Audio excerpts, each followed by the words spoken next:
Hi, it's Double1975 and welcome to Elite Dangerous on the Legacy version on Xbox. One thing that always happens when you get involved in a bit of piracy is you never know what's going to happen. Anything could happen. As soon as you start that interdiction, it can lead to wild, weird and wonderful things. Now I quickly scanned this guy, and if you miss it when I switch panel, he had 4 black boxes and 1 ton of food cartridges.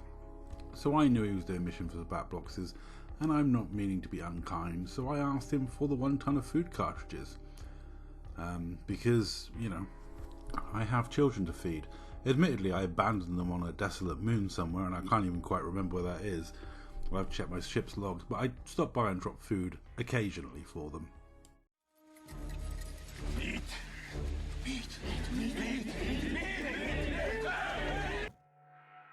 Honestly, it was a genius move on my part. It saved me a fortune in child support, but the kids have to really look after themselves, you know. I occasionally drop in and give them some food, but, you know, not very often. And this guy did not want to donate to my children, so they would have to go hungry. He's a meanie. And he's also a bi-weave cutter, which was interesting. I've never seen a bi-weave cutter.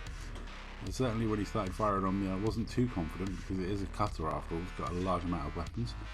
Way more than my dropship. My dropship, though, has the huge advantage of all the warnings he's going to get from those experimental effects and those missiles. The theory behind this ship is scare them with all the experimental effects. However, cutters I'm not normally scared of shieldless dropships, and he was also faster than me, quite a lot faster than me.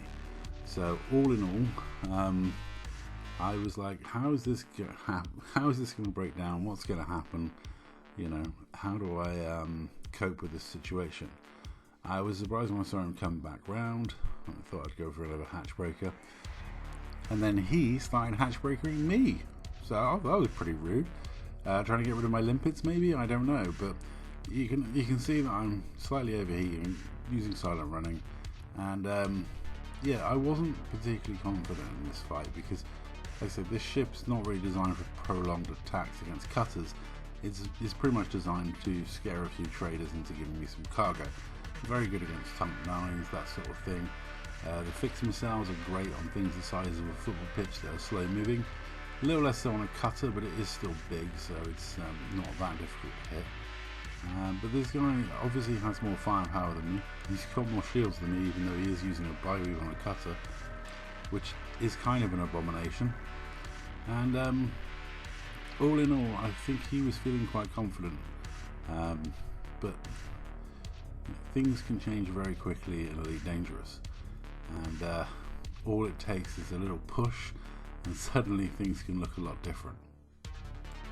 And with him jumping back up and going back on the run, I had to get after him quick, and that's the fun of these encounters. You never know what's going to happen, you never know how it's going to play out, how it's going to happen.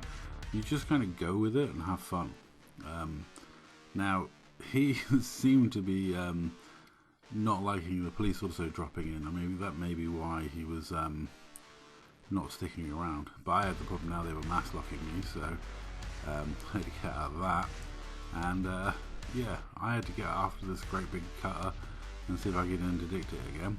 And honestly, it was a bit of a chase across system. Seoul is a pretty spread out system, it's pretty random, so it can be quite a wait for the person to start slowing down.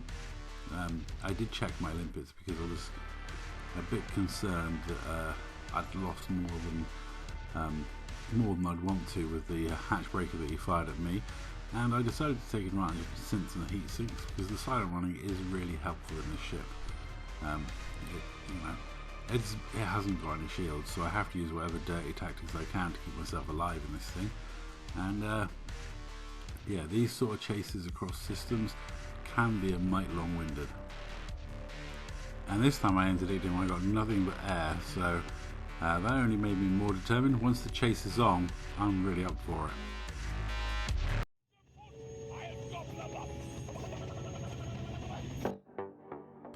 I did have another attempt at interdicting him, but that got interrupted by a planet to my face, and then when I jumped back up I realised he was heading down to a ground base, so I hopped pursuit, jumped down to the ground base to see if I could have one last try at getting my food cartridge that I wanted. He, on the other hand, was just cruising into the station, so I had to interrupt him with some hatch breakers. Unfortunately, he's carrying mostly limpets, so it's all it's going to get, really. But we're trying. And he, decided to start fighting again. And that's going to be a massive problem for me, because the problem with shieldless ships near planets is you're just going to overheat like crazy. And my only trick is to go silent running. I did try silent running for a while, but it was melting me ridiculously. So I had to just try my best. And as you can see, he started shooting me again. I'm trying to see if I can get the cargo, but to no avail. So again, it's a fight. He's definitely determined to fight it out, and I'm violating the no fire zone. I'm soon going to get the police shooting at me. This is going to be a proper fight for survival at this point. Cutter v dropship. And even though it was a bi-reef cutter, I wasn't feeling particularly confident, because he's got more shields than I've got. And I wasn't sure what would happen when I ram a cutter. My best bet again those shields down is ramming him, but it's also probably going to hurt me a lot, because he's a lot bigger than the things I normally like to ram in a shieldless ship. And this could get very messy. I could end up as a bug on a windshield. But as you can see from the heat, I can't stay in silent running, so I have to change strategy. I've got to do something. I mean, this is one of my favourite pirate ships I use, because it's so rubbish. You can't be accused of bullying people, or you can't be accused of anything when you're using a dropship. It's one of the most maligned ships in the game. It's completely rubbish. It has 4 medium hardpoints and 1 large hardpoint, so firepower wise it's actually pretty decent. Using fixed missiles on it is a challenge, because they're slow moving projectiles, and ultimately it's just a fun silly build rather than anything even remotely considered competitive or PvP worthy. Added to that, I have 64 tons of cargo space, hatch breaker limpets, collector limpets, manifest scanner, and all the rest of it, so all the piracy tools. So in terms of PvP combat worthiness, this is not exactly an A tier, B tier, or even C tier ship. And right about now, it's a bit of a struggle. I have police after me, I've got a station shooting me, and a guy in a car determined to kill me. But I give it the ram, and it actually comes off pretty good for me. I lose half my health, but he loses his shields and some of his health.